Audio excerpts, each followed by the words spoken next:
आदमी अपने कुत्ते से बात कर रहा था, तभी अगले ही पल आपदा आ गई।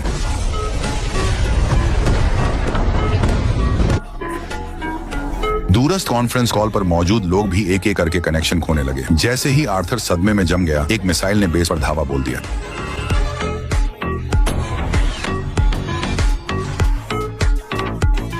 ये सब मेरी हाल की लापरवाही की वजह से हुआ। एक मैकेनिकल आर्म ने मेरे सारे एजेंट फाइल्स चुरा लिए थे, जिसके कारण मेरे ज्यादातर साथी शहीद हो गए। जब मैं गुप्त बेस पर लौटा तो सिर्फ खंडहर बचे थे। मैं यकीन नहीं कर पा रहा था, न समझ पा रहा था कि आखिर ये सब कैसे हो गया। तभी मेरे साथी मर्लिन दिखाई दी। मैंने तुरंत बंदूक निकाली और उसे निशाना बनाया। मुझे पूरा यकीन था कि ये सब उसके कारण हुआ, क्योंकि वो ही एकमात्र जिंदा बचा था। मैंने गुस्से में पूछा, तूने सारे एजेंट्स को क्यों मारा? मेरे इल्जाम सुनकर मर्लिन ने धीरे धीरे अपना बैकपैक खोला और उस मैकेनिकल आर्म को बाहर निकाला। उसने बताया कि ये आर्म रिमोट से कंट्रोल होती थी, इसी वजह से इसने सभी एजेंट्स की डिटेल फाइल्स चुराई और ये तबाही मच गई। वो इसलिए बच गया क्योंकि वो उस वक्त मिशन पर बाहर था। सब समझ आने पर मैं खुद को कोसने लगा। मेरी लापरवाही ने इस आर्म को मौका दिया था, लेकिन अब पछतावा बहुत देर से था। इसके बाद मर्लिन और मैं बचे हुए गुप्त बेस पर गए ताकि बाकी जिंदा एजेंट्स की जानकारी ढूंढ सकें। मर्लिन ने एक बैज निकाला, उसमें छिपा हुआ कंपार्टमेंट खोला और एक बोतल व्हिस्की बाहर निकाली। हम दोनों ठिठक गए। समझ नहीं आया कि ये बोतल किस चीज का संकेत है। फिर भी हम बैठ गए और पीने लगे, अपने मारे गए साथियों को याद करके टोस्ट किया। लेकिन जब हम पूरी तरह नशे में धुत हो गए तो मैंने बोतल उठाई और अचानक उस पर एक लाइन नक्काशी देखी, एक पता केंट की। मर्लिन ने वेरीफाई किया और हम उस जगह पहुंचे। हैरानी की बात, वो एक विशाल वाइन सेलर था। मर्लिन ने स्कैन किया और बैरल्स के पीछे एक विशाल संरचना का पता लगाया। उसने तुरंत फायर एक्स से एक बैरल पर प्रहार किया, जिससे छोटा सा छेद हो गया। तभी अचानक डिस्टिलरी का मालिक हमारे पीछे प्रकट हो गया। हमने एक दूसरे से सवाल जवाब शुरू किए। मैंने मर्लिन को समझाया कि मैं रॉयल एजेंट हूँ, लेकिन सामने वाला आदमी बिल्कुल यकीन नहीं कर रहा था। मैंने मर्लिन को इशारा किया, उसने समझ लिया। उसने अपना हाथ हटाया और शराब की बोतल से शराब तेजी से बहने लगी। मर्लिन, सॉरी, शराब